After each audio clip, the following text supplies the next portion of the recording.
Et c'est pour que la dualité disparaisse, il faut que l'anticonscience du divin disparaisse, que tout redevienne lumière. Et donc c'est tout ce passage qui est en train de se faire. Donc ça n'enlèvera pas tous les équilibres, mais simplement ça ne sera plus des opposés qui s'opposent, si on peut dire. Mais ça sera les noces alchimiques. De la même manière qu'en nous, parce que je parle de choses, je dirais universelles, mais si on prend en nous, qu'est-ce qu'on doit faire? Il y a en nous l'esprit et en nous la matière. D'accord? Donc l'esprit, le divin, la conscience, la matière, l'anticonscience du divin. Parce que le divin est dans l'unité, il est dans l'universalité.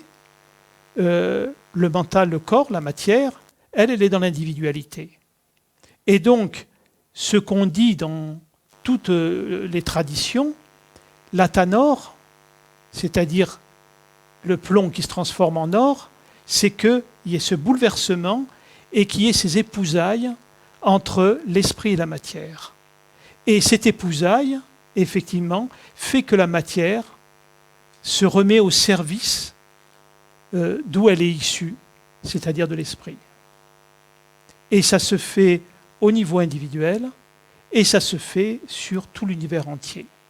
Et même dans l'infiniment petit, comme dans le microcosme, partout. C'est le plan divin qui agit comme ça, où aujourd'hui, l'homme, dans son côté reptilien, il est à son terme.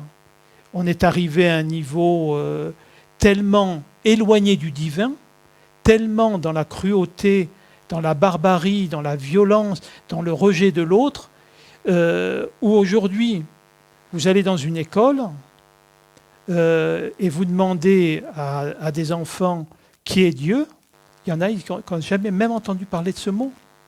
Ils ne savent pas ce que c'est. On est rentré tellement dans le fait de s'être coupé notre source, ça signifie qu'on est arrivé au bout d'un chemin. Et donc, ce bout du chemin, il n'y a absolument aucune erreur. Hein. On en est là, pas par la faute de l'homme, mais grâce à l'homme, parce que la planète et ces plans-là n'auraient pas pu évoluer sans qu'il y ait l'homme qui est la supraconscience de la planète. Et simplement, on est en train de basculer sur autre chose. Alors, effectivement, on peut, d'une certaine manière, être dans les générations sacrifiées, parce que on vient à cette époque-là, dans un moment charnière, et à la fois on vient épurer, mais on plante, mais on n'est pas ceux qui récolteront. Mais ça a été décidé par chacun de vous que ça soit comme ça. Donc c'est un petit peu ça, pour voir, si vous voyez, il y a le corps physique, le corps éthérique, le corps astral, le corps causal. Et jusqu'à présent, les énergies circulaient comme ça. C'est-à-dire que par nos expériences, vous avez la Terre ici, le noyau de la Terre, où vous avez les énergies telluriques qui s'expriment. Ces énergies telluriques sont neutres, elles sont inconscientes. Et donc, en venant, comme on a fait l'exercice tout à l'heure, ces énergies rentrent par vos pieds et elles vous donnent la vie et vous en faites quelque chose. Vous avez des expériences de vie, quelles qu'ils soient, et ces expériences passent d'abord par l'épuration de tous vos centres énergétiques, comme des petits filtres. Une fois que c'est filtré, ça va dans le corps éthérique où c'est encore filtré, et ça remonte dans tous les corps, et à cet endroit-là, il y a une énergie totalement épurée qui va nourrir le divin et vos corps de lumière. Donc c'est tout le travail que l'humanité faisait jusqu'à présent, et de faire en sorte de nourrir notre corps de lumière pour après. Et ça, c'était issu du passage par l'eau. D'ailleurs, dans la tradition, on était avant dans l'ère du poisson. Aujourd'hui, on est dans l'ère du Verseau, qui est sur l'énergie feu aussi. Et donc, maintenant, le processus continue, bien évidemment. Mais il vient se rajouter quelque chose, c'est qu'il est descendant. C'est-à-dire que cette partie, qui est la monade divine, qui est la pointe de notre supraréalité, de notre éternité, si on peut dire, c'est-à-dire que quand nous étions non incarnés, nous étions à cet endroit-là, et petit à petit, on est arrivé au corps, au corps mental, qui est l'autoconceptualisation du divin. Et c'est à ce moment-là que nous nous sommes incarnés dans la forme. Et aujourd'hui, il y a cette volonté de redevenir une forme unique. Et donc, nous ne sommes plus les 4 corps comme nous avons vu tout à l'heure, il vient se rajouter cette autre partie dans notre réalité. C'est-à-dire que cette partie, elle est, je dirais, en communication directe avec le divin. Et donc, ce qui vient en nous, c'est cette énergie-là, c'est-à-dire l'énergie la plus pure qui vient de la source, avec cette volonté d'épurer réellement tout le karma, épurer toutes nos résistances, et épurer toute la négativité qui est en nous. Alors, quand je dis négativité, je ne dis pas du tout que ça soit mauvais. Vous voyez, ce sont des souffrances dues à l'ignorance. Parce que la conscience, comme elle est pure vérité, elle vient libérer l'ignorance. Mais l'ignorance, c'est ce qui nous fait souffrir, et notamment la plus grande ignorance, c'est de croire qu'on est des êtres humains. Point final. Nous sommes avant tout des êtres spirituels qui venons vivre une expérience humaine. Oui, et non des êtres humains qui vivons une expérience spirituelle. Ce n'est pas du tout la même chose. Donc, c'est pour ça que tout le travail sur soi, d'une certaine manière, ça ne sert strictement à rien.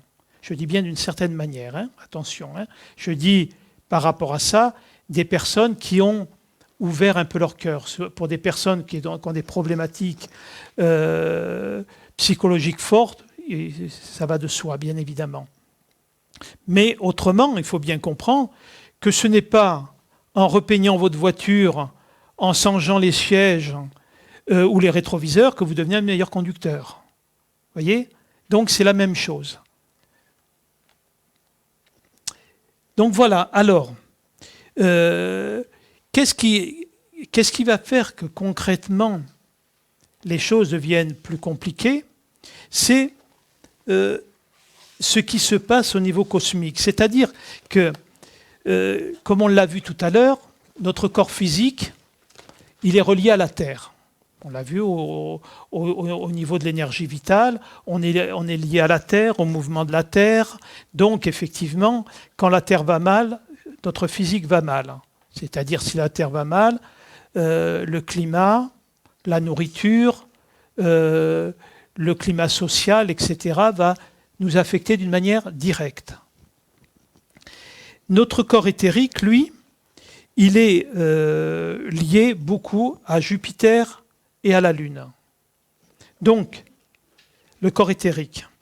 Donc, la Lune, c'est le monde des émotions, de l'imaginaire, de l'indécision, la rêverie, l'influençabilité, l'instabilité, l'instinct, la féminité, la relation à la mère et avec les autres femmes, l'hérédité, la famille, la vie domestique, et il agit bien sûr sur la santé. Ça, c'est ce qu'induit l'énergie de la Lune par notre corps éthérique. Vient se rajouter à ça Jupiter, qui va être dans l'expansion, l'ouverture d'esprit, la non. Positivité. La justice, l'altruisme, l'indulgence, la chance, la réussite, l'expression, l'autorité, l'abondance, la générosité, l'optimisme, les fonctions honorifiques, la franchise. Donc, c'est ces énergies-là. Oui, non, mais c'est pas la peine de le retenir en... J'aurais pu en rajouter d'autres. Hein. J'ai pris... J'avais pas assez de place sur la page. Donc, par contre, la Lune, d'une manière négative, hein, si cette énergie est mal reçue, en fait, au niveau de l'éthérique, ça va être la sensiblerie, les illusions, le manque de jugement, les états d'âme, la dépression. Donc, on va prendre l'énergie de la Lune en négatif. Parce que rien n'est positif, rien n'est négatif. C'est, comme on disait tout à l'heure, c'est la manière dont on vit les choses et ce que l'on en fait.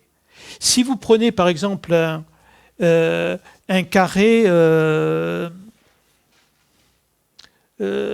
Mars-Capricorne, par exemple, qui va, je crois, être quelque chose qui peut... C'est ça, c'est assez dur, non? Un carré. Hein? Voilà. Si vous le prenez, ouais, si vous prenez ce carré, voilà, c'est ça. Oui, oui, exact. Vous avez raison. Merci. Et soit vous allez le subir, soit vous allez en prendre la force. Et si vous vous ouvrez, il va vous nourrir en force. S'il y a une opposition en vous, et il va au contraire être douloureux. Donc, il ne faut surtout pas perdre vue cette influence constante de ces planètes sur nous. Souvent, on va avoir des états d'âme, on va être dans cette notion de dire « Ah oui, tiens, il y a tel événement qui m'a contrarié » ou telle chose qui m'a contrarié. Tandis qu'en réalité, notre ego va chercher une raison, essayer de comprendre. Et comprendre, c'est prendre avec.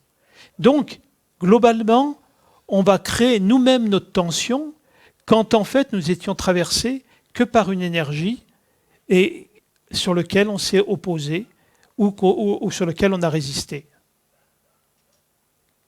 Tout le monde me suit toujours, hein? Après, le corps astral, lui, c'est Mars. Donc Mars, c'est le guerrier, c'est le feu, c'est un petit peu par cette planète que, effectivement, il y a tous ces combats sur la planète aujourd'hui, parce que, en fait, le Soleil passe par Mars pour épurer. Donc, toujours pareil, si Mars, il est pris d'une manière positive, c'est une énergie qui va nous amener l'action, le combat, l'audace, la virilité, la force de caractère, la capacité à entreprendre, les impulsions, tout en positif bien entendu. Si par contre, effectivement, cette énergie n'est pas accueillie, ça va être l'agressivité, la brutalité, les querelles, la violence, la susceptibilité, l'imprudence, l'impulsivité, les accidents et l'impuissance. Donc, c'est cette énergie qui va être tout le temps en relation avec notre corps astral et qui va être en synchronicité ou en opposition avec. Le corps causal, lui, il est régi par Saturne et Pluton. Donc,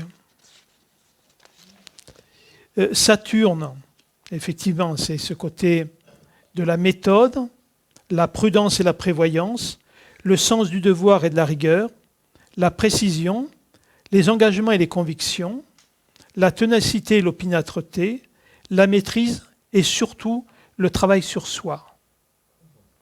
C'est Saturne qui nous amène et qui commence à nous amener vers la spiritualité, vers l'envie, effectivement, de transformer notre vie en quelque chose de plus doux, de plus juste et de plus harmonieux. Et Pluton, qui est un peu... Pluton, c'est c'est pareil, toujours, ça joue beaucoup sur ce changement qui est la régénération, la transformation, la créativité, ce qui est souterrain, ce qui est caché, le dépouillement, la mystique et le magnétisme. Donc, dans la symbolique, Pluton, c'est le dieu de la mort, donc de la renaissance.